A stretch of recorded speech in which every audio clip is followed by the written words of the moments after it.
Okay, James, welcome to Basis 23, Part 3. Different day, different time. We were talking in the last two parts about the mixture of bloodlines and that clone that's going around called Roosevelt, Rockefeller. What does the meaning of bloodlines, what's the significance of that? What are the individual bloodlines, and what is the significance of bringing them together? Well, as I mentioned on the last section, there's two main bloodlines that come together, which is one is a Zionist Jewish bloodline. Some say the descendants of Jesus. And then the other is the Odinist bloodline. It's a Germanic Aryan bloodline. So the two have they've been at war with each other for a long time, and now it's joining together of the two.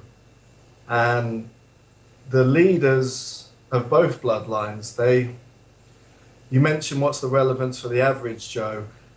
They don't care about the average person. They're getting ready to move into a transhuman world where most people are either dead or they're converted. Now, what do you mean by dead or converted?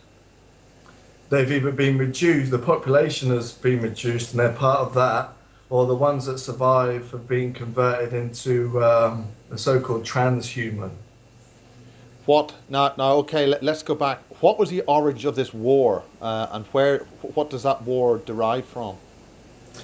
The war between the two bloodlines is gone back probably thousands of years to Atlantis, but in modern history, it's seen its expression in the Russian Revolution in the early 1900s, where the Bolshevik Jews, they slaughtered millions of white Russians during the Red Terror. And the white Russians were Caucasian or Slavic or? They were Caucasian. Yeah. It was the Bolshevik Jews who were in charge of the Red Terror, the Russian Revolution. So that it had its expression in that, and then World War II, the Aryans returned the favor in kind, and took out a lot of Jews. So it's been going back and forth in its modern expression. Okay, that's a modern expression, but was this an extraterrestrial war that's come terrestrial? Yes, they're two non-human races. One side, the Jewish side, the leaders are a reptilian race who are actually reptilians, but they pose as human shapeshifters. So, I mean, are you saying the Zionists different to the Jews? The elite, the leaders who are running that bloodline are reptilian. Reptilians who, like I say, cloak themselves in human form. The Odinists, the Germanic bloodline is, there's definitely a lot of reptilian DNA, but they're not reptilian shapeshifters, they're cyborgs. They're more human-looking cyborgs. So essentially we're dealing with a reptilian war, a reptilian faction? Yeah, we're dealing with a reptilian war. Two reptilian factions have been fighting against each other. That's true, yes. And they control the Earth, or seek to control the Earth. What are the other root races on the Earth? I mean, you've got the Chinese, Indians, all those other types. What say do they have in this? Well, I mean, if we're talking about a global population reduction, surely they'd like to know what was the reason. They are considered by the ruling races to be subhuman races who interbred with animals.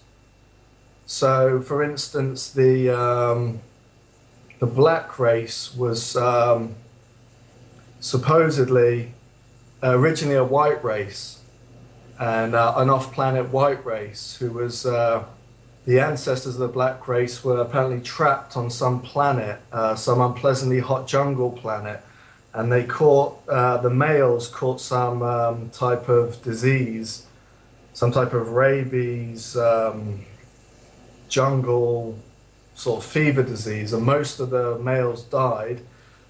The females subsequently went insane and started to mate with the jungle monkeys and gorillas, and from that, the uh, the black race was created.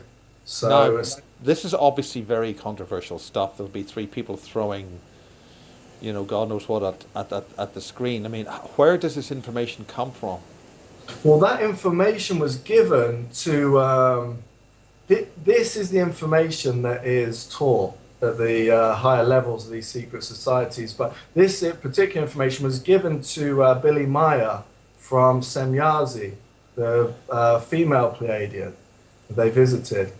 And so the information, the origins of the black race were confirmed by her. Now she was, it seems that Semyazi, the Billy Meyer contact, was actually Maria Ortiz. And what's the significance of that? Well, the Pleiadians that visited Billy Meyer in Switzerland, they came down in their ships, but they seemed to be giving him what appeared to me to be Jewish communist propaganda.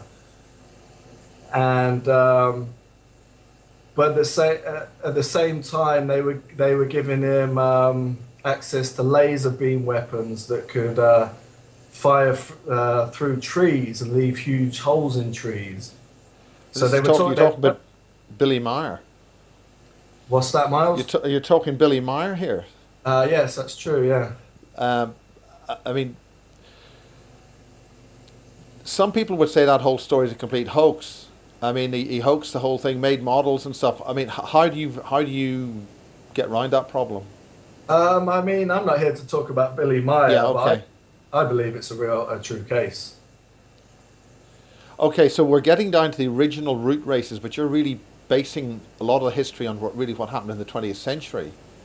But you connected Atlantis there. The Irish, or those who civilized Europe from the west, i.e., what we now call the British Isles. I mean, what you came from Cornwall, or that's where you grew up. What's the connection with Atlantis there? I think there was a big Phoenician connection with Cornwall, and even the descendants of Odin they came to the British Isles and Cornwall because the progenitor of the Germanic race, the Aryan race, was actually Odin himself. Now, if you mention this, obviously people don't want to have to get a degree in ancient history to understand this, but Yeah. the Odin line can be traced through the Eric Bloodaxe, the king of Norway, also known as Eric the Red. Now, Right. he came to Northumbria, northern England, in 947 AD, and he was the king of England in Northumbria at the time. And so after that, a lot of the English kings descended from him. He was Eric Bloodaxe, the king of Norway, descendant of Odin himself. Now, but you're talking basically a reptilian faction as human.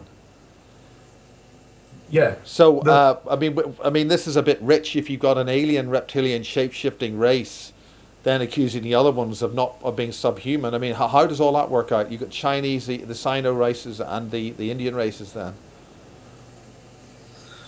They I mean, if they're all going to be wiped out in some global new world order thing, surely they'd like to sort of vaguely know really what's the cause.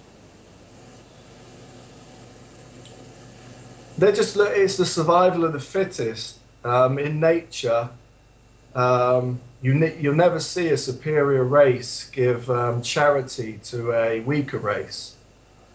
What I mean by that is, in nature, if there's a weaker species of bird or a weaker species of wolf, for instance, the stronger species won't turn around and help the weaker species to survive.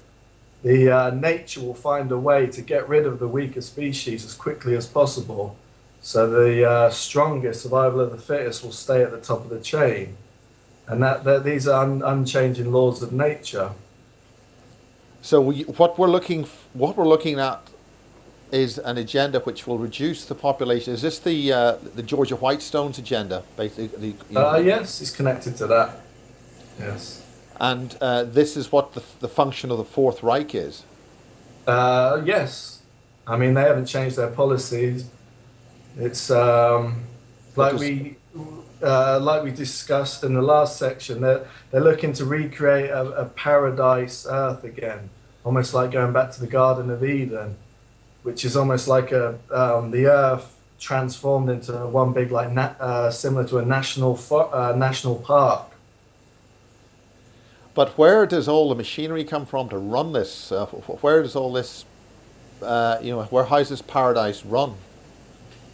I think you can terraform a planet very quickly with the right machinery. I mean, there's a lot of machinery stored all over the place. And that effectively would mean changing the atmosphere pretty rapidly. Yeah, it'd be a very oxygen-rich atmosphere with a lot of trees. But what's the plan to basically reduce the population to start with? Um, I think what's going to happen now is there's a lot of demanning of the British and American armies. Yes, I mean I noticed there's a huge demanning. I mean, and the infrastructure of the British Armed Services is collapsing, basically. So what you're going to see is the wars in the Middle East winding down now. The whole Middle East conflict winding down. They're going to get rid of a lot of the soldiers. They're going to break the standard British and American army down. And there's going to be the focus that now is going to be on America. Once the wars in the Middle East start to wind down, the world's eyes are going to be on America. And that's all going to be about racial issues. Every race is going to be brought into every subject now. And of course, with Obama as president, which it seems that quite a few people knew he was going to be president before the election, how does that play out? well, Obama is now making statements like, we need to focus on race. Let's talk about race. And that is going to be the focus. The world media is going to be focused on America now. Well, And what about the the political situation contains a number of nuclear powers like Korea, China. Would they not have something to say about this? Would India not have something to say about this? yes, I mean, something big is gearing up. Obama is a Marxist communist, essentially. So he will push in the agendas of the Zionists, which will be race mixing, race issues in America. But that doesn't basically solve the problem that America is going to deal if you're going to bump a lot of people off, maybe they may wish to sort of maybe not be bumped off. I mean, how's the agenda going to deal with these people who are going to maybe slightly object to this? Well, America is finished. America is gone. That is what the main thing standing in the way of the new world. I mean, you've gone to America, you've joined the American army, but you initially opened this basis by saying you're with the Fourth Reich. Well, the new IBIS protocols stated they needed to seed foreign agents into foreign militaries. So we're just bringing this agenda in one step at a time. But the basic thing is, I mean, if as civilizations constantly migrate, follow the sun, the Austro-Hungarian Empire collapsed, formed the British Empire, then British Empire collapsed, you got the American Empire, and the American Empire is going to collapse, and you've got the Chinese Empire. Surely that's the logic of it. Surely the Chinese are the next big players in this game. How are they going to be stopped? What's the plan to deal with them? Well, I don't think the plan is to stop them. I think the plan is to stir up World War III to help with the population reduction, because the same people are running all the governments and all the countries.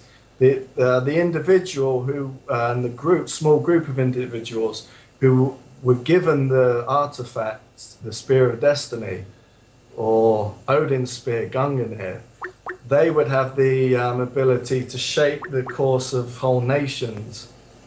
And it's an important point to say this event happened to myself and Gridkeeper starting in 2007.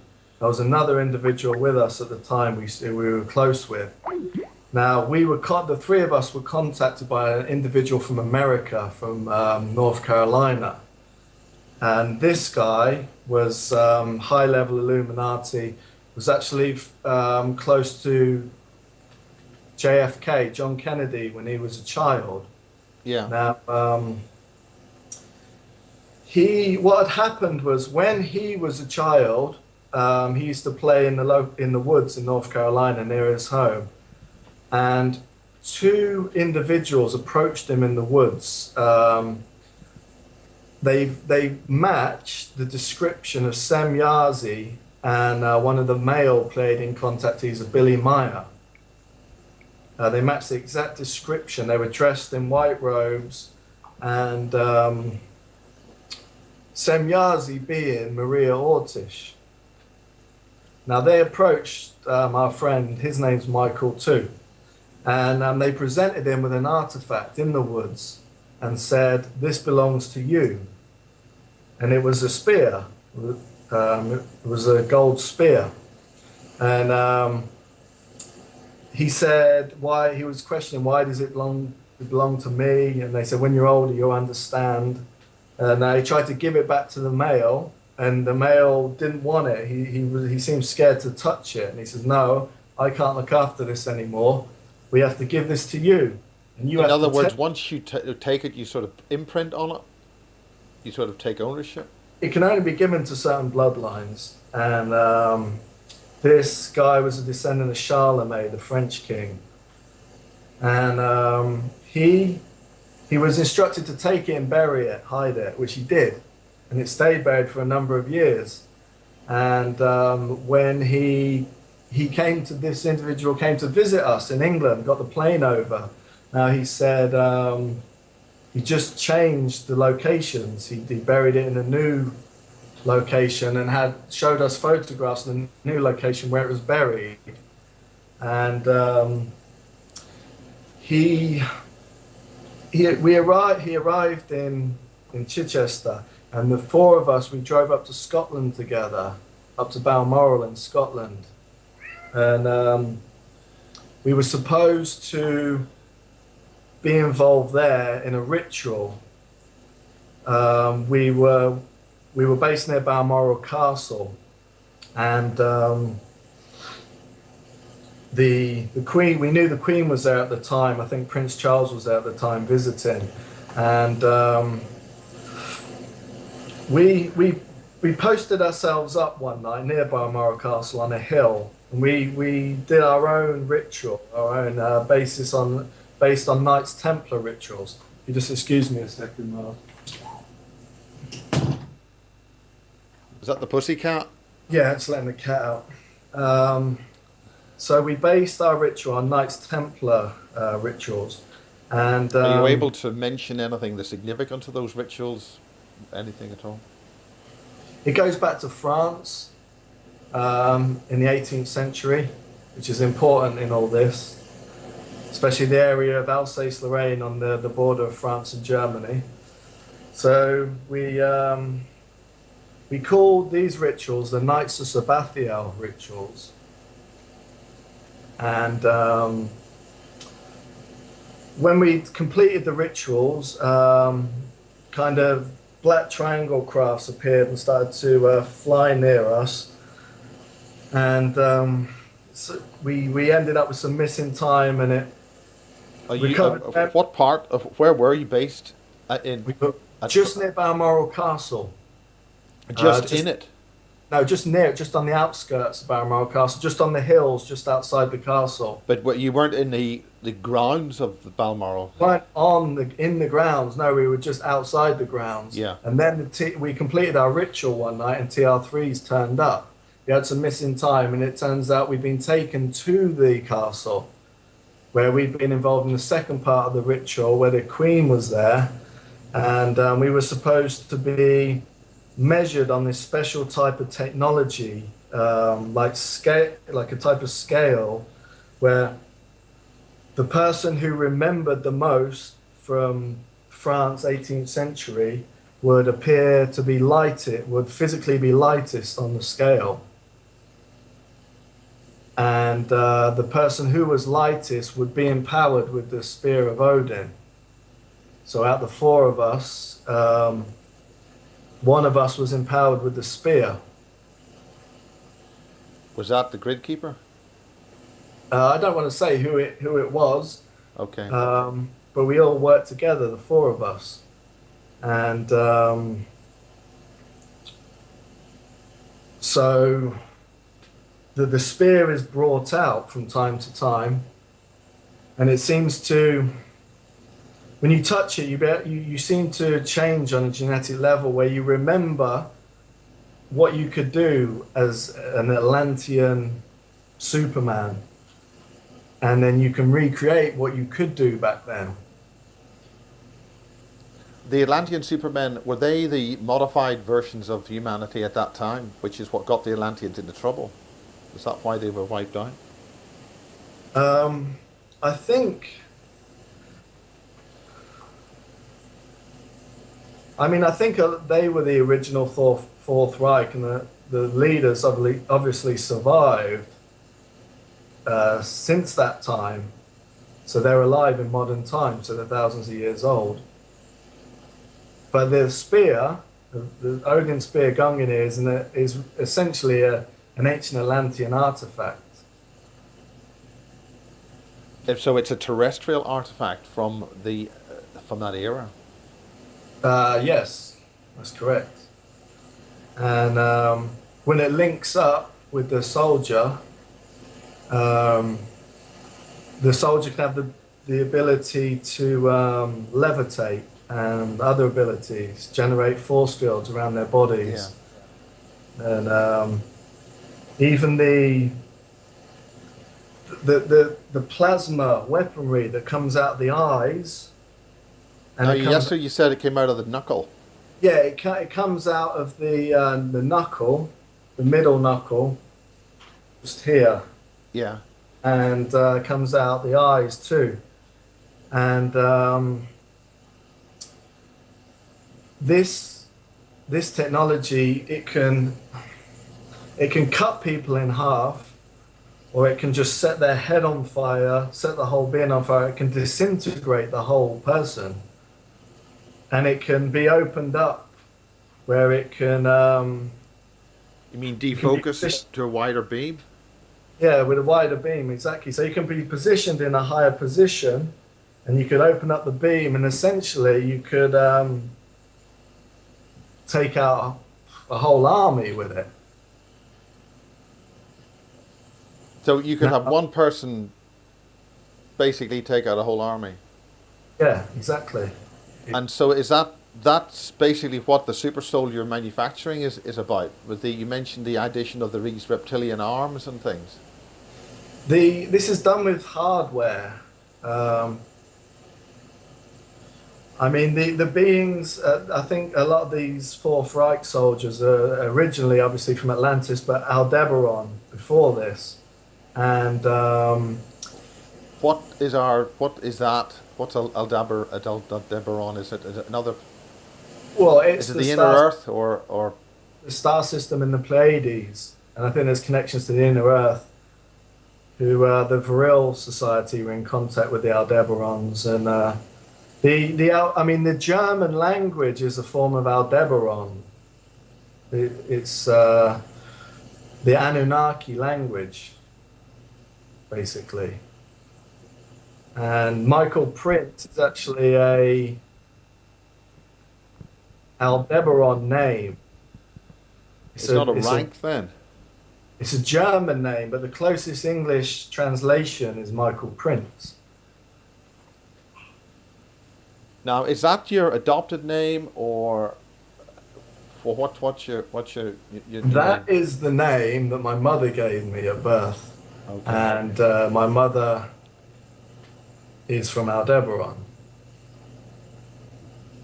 Now, is she there in the sense that she's reincarnated, or is she her body physically? Physically, she's very old. Um,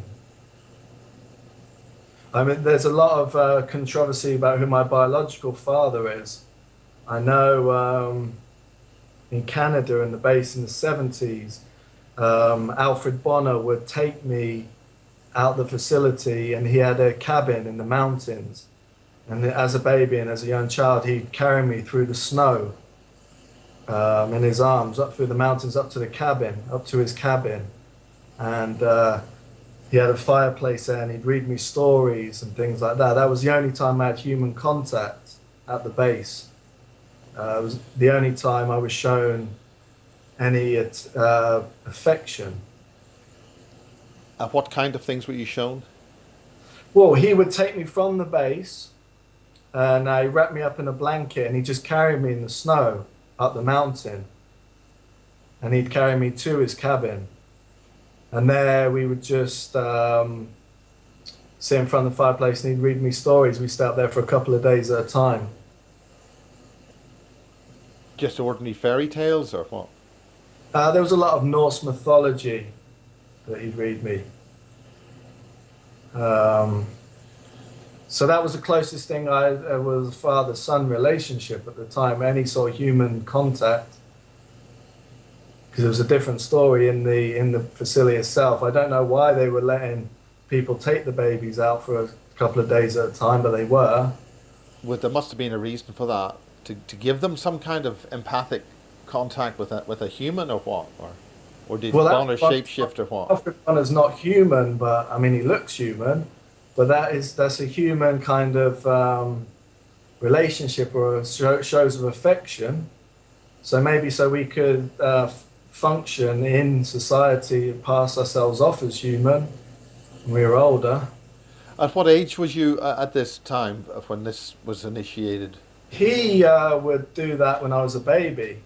Yeah, So it has to be done at that young age. I just remember him. He'd wrap me up in a blanket. I was just a little baby and carry me through the snow. And then it went up to about the age of 3 or 4. But at the age of 4, that's when the rescue happened. So we were moved out of Canada anyway. So then your childhood, it was, how did you get to Cornwall then? Was taken by my adopted mother to England in around 1980, and then we travelled all around the world, like Malaysia and different places. Yeah. And we settled back in England, around London, then moved to Berkshire. Of the After that. Peasmore place. Well, my stepfather worked near Peasmore. It was fairly close to Peasmore. My school was near Peasmore, Deanfield Secondary School. Was that, I gather, the present Prime Minister came from Peasmore, spent some time there. I heard David Cameron grew up or something in Peasmore, of some connection. But I mean, that's probably just a coincidence. It wouldn't be any... Oh yeah, I'm sure there's no such thing. So you've now, okay, that brings us up to really a lot of material that we covered in bases 9, I think.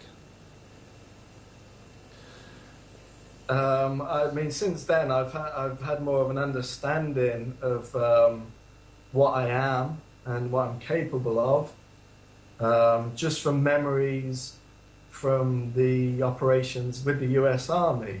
I mean, we were definitely given a lot of scopolamine during these operations. Now, what's that? What kind of drug is that? We're bringing basically to the last 12 months. The scopolamine is, they call it the devil's breath. It's found down in South America. It's from a plant. And the CIA have weaponized it. And you're still awake, and you're still conscious, and you can still move around, but you're in a very open, suggestible state. There's been video footage of people using it in South America, and they've blown the powder into people's faces, and then they've got the person to take them to the ATM machine and empty their bank account out themselves and give the person all their money. Right. So it makes you very suggestible, and then it's destroyed. doesn't destroy the memories, but suppresses the memories. You don't remember a thing afterwards. It's like a super roofie kind of thing. So does that mean that you will eventually remember your exploits that you've gone through in the Well, they're last nine starting to months? come back. There's definitely a lot of this stuff connecting with the spear, and they're using these plasma cannons and using these plasma laser beams. There's a lot of that going on. Now, there was a video uploaded to YouTube in July 2011, and it was uploaded by John Hutchison, the government scientist. Yes. Well, I don't know if he was a government scientist, but you're talking to the guy who they got you, the Hutchison effect. Hutchison. Well, apparently he did work for the government. He did he worked for some intelligence agency, and he was actually based in Canada and British Columbia, interestingly enough. I think that's where he was from. And now he uploaded this video of a police officer in America, and he uploaded this video in, I think it was July 2011. A police officer stops a guy on the side of the road in a car, gets out to question the guy, and the guy hits him with some kind of laser death ray and disintegrates the police officer next to the car and leaves him in like a smouldering pile of bones on the floor, and then drives off. Now, I sent you a link to that video. Now, the picture of me with the stone was taken in October of 2011. And now, John Hutchison his speciality was working with advanced laser beams. We call it the death ray. Yeah. A laser, of course, being a lot more than just a beam of light. There's a lot more you can do in that. Well, this is what they've miniaturized these, and they've incorporated it into the cybernetic exoskeleton. Tiny little plasma cannons, but they're devastatingly powerful.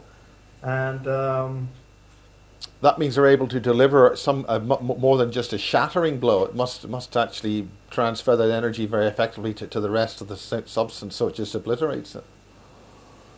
Well, I mean, it can, it can do so much. It can leave a person in a small pile of smouldering bones on the floor, and just completely microwave them. And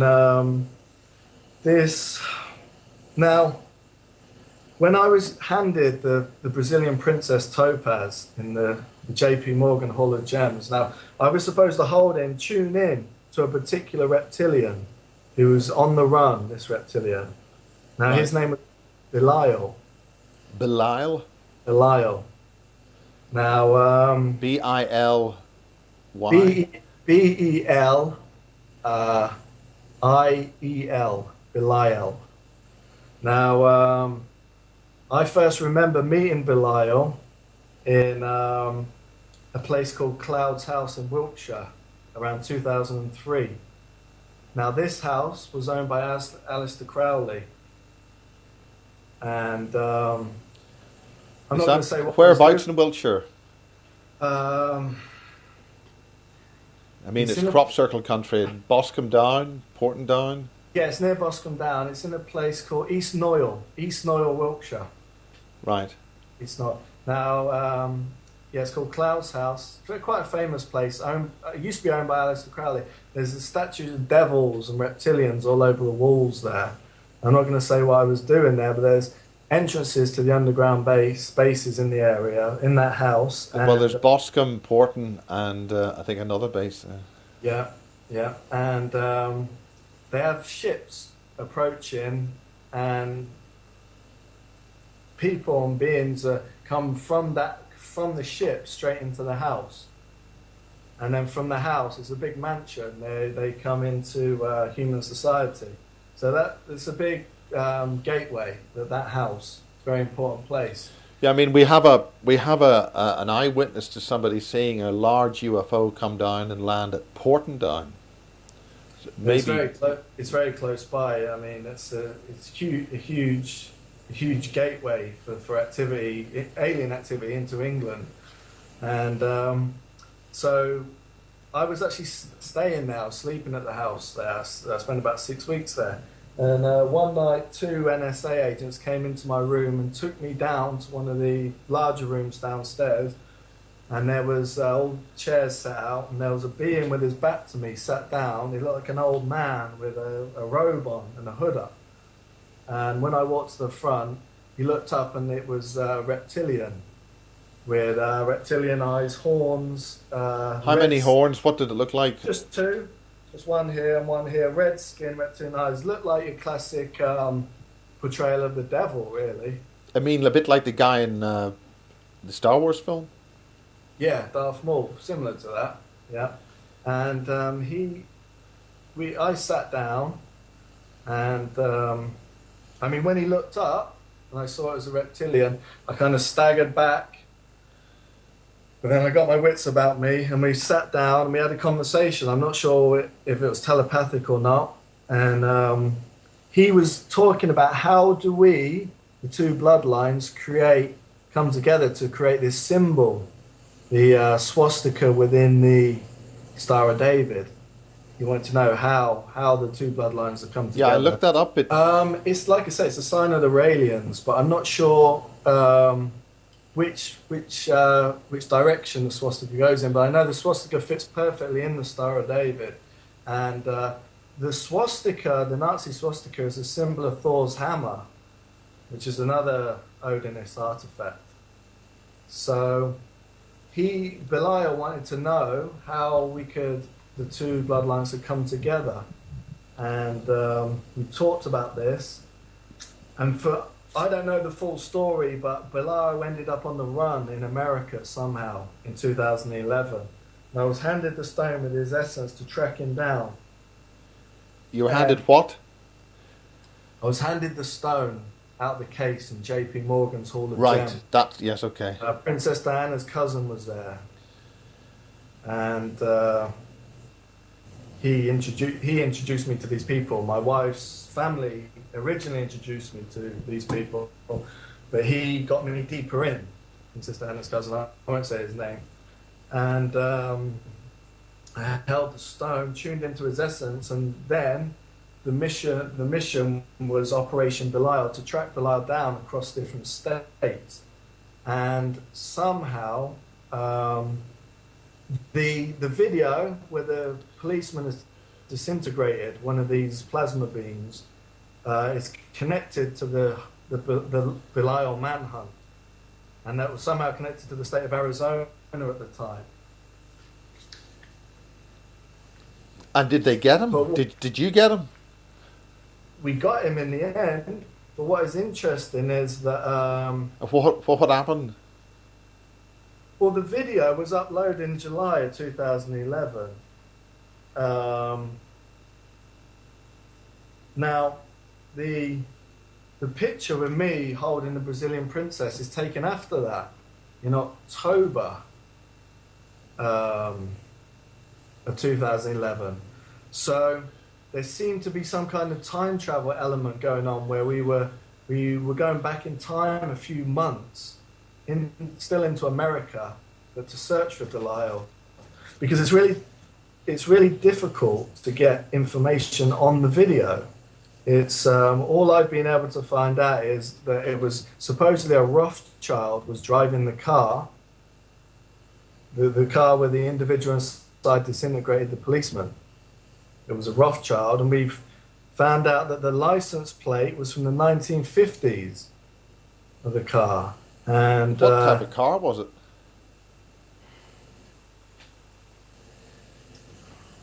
I'm not exactly sure. It looks like it could possibly be a Ford or something like that. In other words, was it a modern car? I mean, a 1950s car.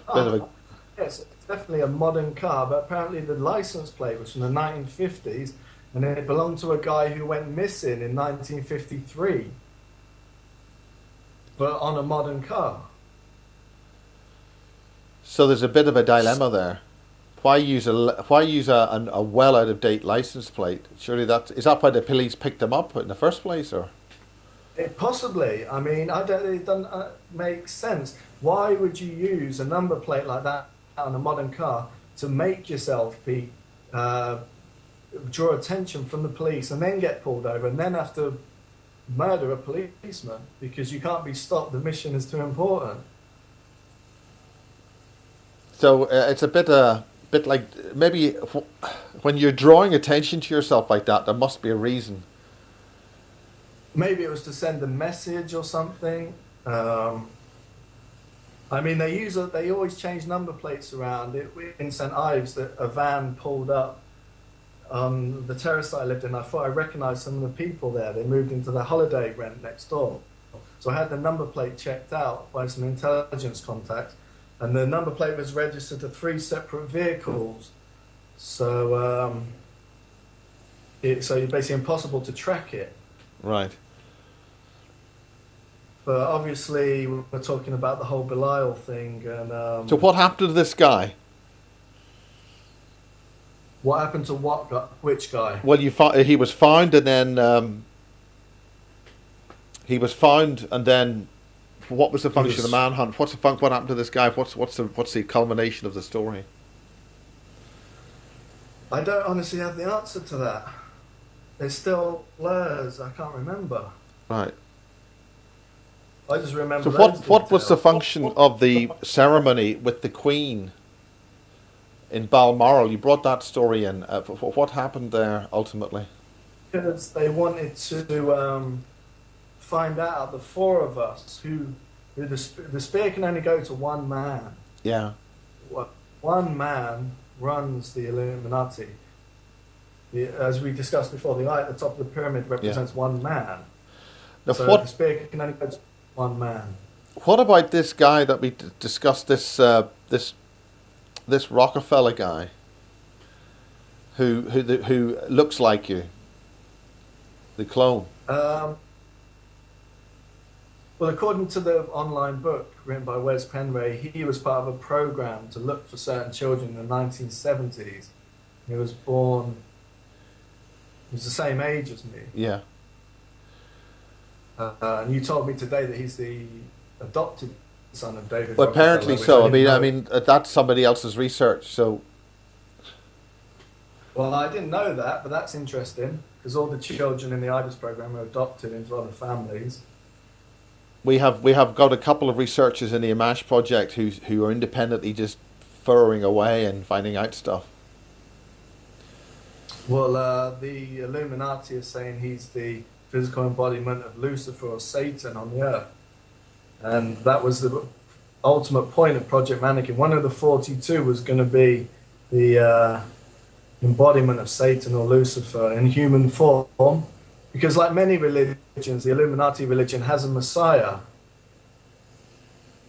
And what is Lucifer the Messiah for them? Well, it's a Luciferian religion. They believe that Jesus, Lucifer, and Thor are the same person.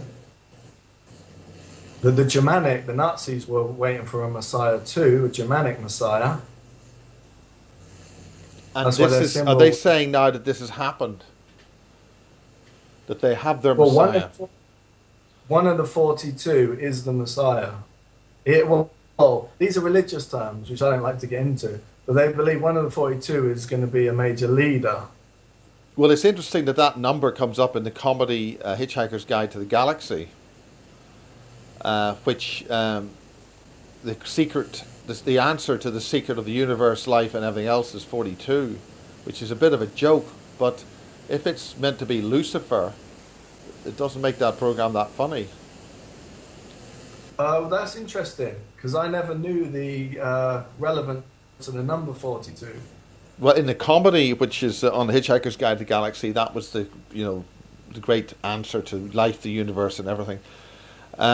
So, what is the time scale of what's expected for the rest of humanity? Are we talking global destruction, wars, doom, gloom, or whatever?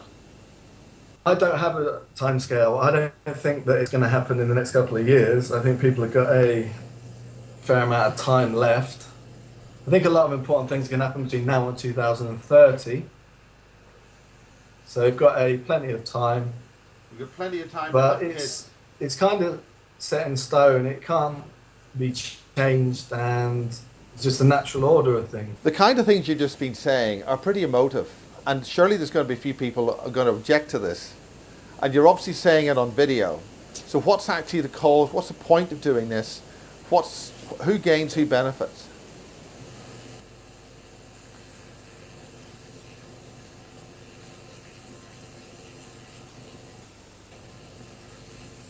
I think there's some people that are important to us that we want to see survive, and this will help them to come forward, maybe remember some more details and come forward. It's where we haven't, the shepherds haven't fully gathered their flocks yet. Now, there's two independent forms of new humanities coming along. I mean, we interviewed Mary Rodwell quite recently, and there's all these new children coming forward. Their DNA is being indicates that they're much superior. They've got a great deal more to offer, but the education system that we have is being used to program any of that out of them before they grow up. And then secondly, we understand from some sources that the whole point of the Falklands War was a black goo that the Argentinians were working with some kind of alien race in the Thule Island, south of the Falkland Islands. And that black goo was used by the British in some kind of super soldier program which failed. Mm. And they then, did the good old British thing, just flushed it down the toilet. And that is creating a series of upgraded human beings. I mean, this claims to come from a guy who's some of this information comes from researcher in exopolitics David Griffin, and also another one who claims to be the son of an MI6 agent, who is saying that this is going to change humanity. In the next 10 years, there are going to be a whole lot of new enhanced beings. What's the angle on that? Are these stories which are together? Are they congruent or independent? I think the first point, whereas the education system for the new children is designed purposely to not be able to be understood. For instance, it's definitely a Zionist Jewish controlled education system and media. Whereas in the army, the textbooks were, say the medic textbooks, for instance, it was like they were written by some kind of computer, not a person. And it was just so boring. The text was just laid out in such a mind-numbingly boring way that it was difficult to read it, basically. And for... Is there some kind of psychotronic programming within the text to actually basically just do your head in? Yeah, exactly. And it was for a person who switched on with a special type of DNA, it's designed. They just can't take it in. It's just mind-numbingly boring. And then they can say, oh well, this person has ADD, and we need to damage them with dangerous drugs. So I mean, there is a school of thought in the United States that everybody is technically insane. Anybody who rebels against the government is clearly insane, and they need drugs to medicate them. So basically, I think the point is that if you're gifted in some ways, you're not going to be able to follow the education system and be classed as stupid. So the only way around that is private education. Or I mean, maybe homeschooling or something like that. But things have gone so far now. It's going to take something huge to change all this now. It's just things have just gone to fallen to such an extent. And then I think it leads onto the black goo subject. There's in the super soldier programs, there's something to do with these kind of worms. I don't fully understand it. Well, this is something which was happening to Marie Kayali's daughter. Her head was full of these worms. They're putting worms in people. They're putting them in all different orifices in the body. And, I mean, some of the implants that people have got are sort of like squiggly things with lots of legs. Yeah.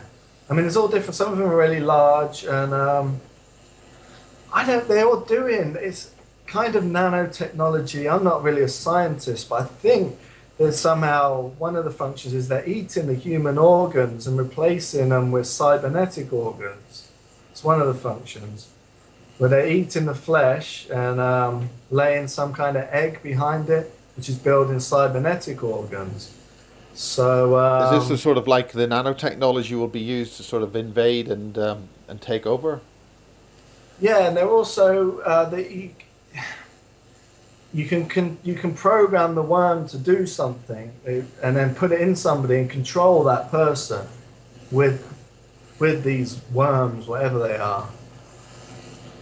Now, the point of is there any way that anybody can reference any of this material? Is this available in any programs? I mean, there is something on the goo.